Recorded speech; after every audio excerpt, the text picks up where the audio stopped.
Hello everyone. In this video, we're going to take a brief look at how to rename your classes. In the first video, you probably already took a look at that, would show you how to hide the classes that you aren't using. That way the only ones left in your list are the ones that are for the current school year.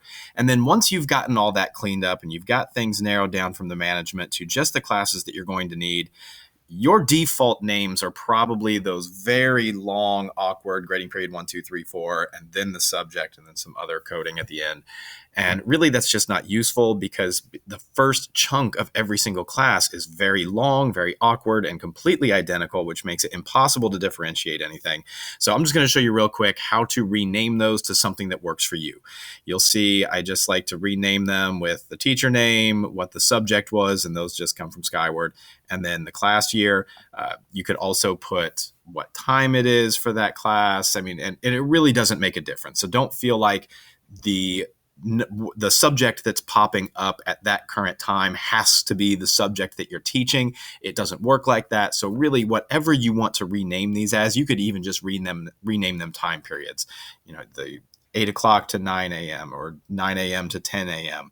Rename it whatever works for you and helps with your organization. So when you're ready to do that, we just come down here and click on that arrow to pull up the management screen down at the bottom. And then once again, back over to those three dots. If you click on those, you're going to be able to go to rename.